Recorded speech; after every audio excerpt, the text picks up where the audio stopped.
Global ইসলামী bank থেকেও 12,000 কোটি টাকা নামে বেনামে ঋণ নিয়েছে এস আলম, যা ব্যাংকটির মোট ঋণের 85%।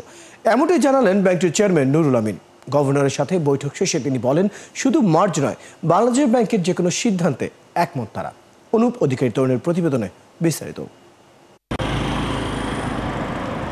ব্যাংক থেকেও এস আলম খেয়ে ফেলেছিলেন প্রায় ডজন খানেক ব্যাংক। এর মধ্যে এক্সিম, সোশ্যাল ইসলামী ব্যাংক, গ্লোবাল ইসলামী ব্যাংক, ইউনিয়ন ও ফার্স্ট সিকিউরিটি ইসলামী ব্যাংককে একীভূত করে ইউনাইটেড ইসলামী ব্যাংকের মতো নামে একটি নতুন ব্যাংক গঠনের আলোচনা চলছে বেশ কিছুদিন ধরেই। যদিও প্রস্তাবে এখনও আপত্তি আছে এক্সিম ও এসআইবিএল এর। একীভূত হওয়ার অংশ হিসেবে ব্যাংকগুলোর সাথে বৈঠক করছে বাংলাদেশ ব্যাংক।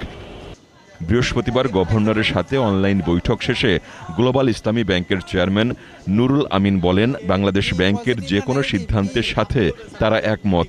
যদি ক্যাপিটালাইজ করেন, সরকার টাকা দেন বা সেন্ট্রাল ব্যাংক টাকা দেন, তাহলে এককভাবে আমরা স্ট্যান্ড অ্যালোন দাঁড়াতে পারবো কিনা সেটা তুলে ধরা হয়েছে। এখন বিচার বিবেচনাটা ওনারা করবেন। এখানে যে রিজলিউশন, সেটার সঙ্গে আমরা একমত।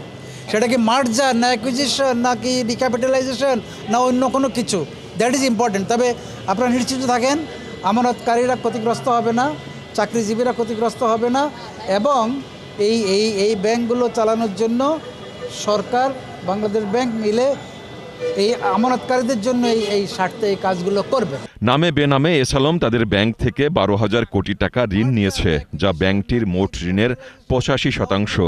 ফলে গ্লোবাল ইসলামী ব্যাংকের এখন ঘুরে দাঁড়াতে সংগ্রাম করতে হচ্ছে বলেও জানান নুরুল আমিন। আমাদের ব্যাংকটি ছোট সাইজের ব্যাংক, আমাদের এখান থেকে 12,000 কোটি টাকার বেশি এখান থেকে ওই গ্রুপের হাতে চলে গেছে। তো ফলে সেগুলো এখন ক্লাসিফাইড, সেগুলো আদায়ের জন্য আমাদের যা কার্যক্রম, আমরা ওটারও একটা ব্যাখ্যা দিয়েছি, সেটা বিস্তারিত এখন বলছি না। বাট আমাদের যা কাজ, এক বছরে যা করার, ওইটুকু করার ব্যাপারে বাংলাদেশ ব্যাংক আশা করি সন্তুষ্ট। আর আমাদের যে মিটিং, এই মিটিংয়ের ব্যাপারে আমরাও সন্তুষ্ট। খুব বেশি কমে নেই, আমাদের আমানত 1,1200 কোটি টাকা কমেছে। আমরা নতুন কিছু আমানত আবার পাচ্ছিও।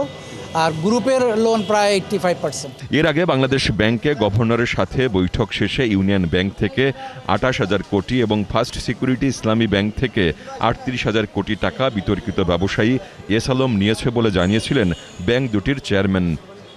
অনুপ অধিকারী তরুণ, 71, ঢাকা।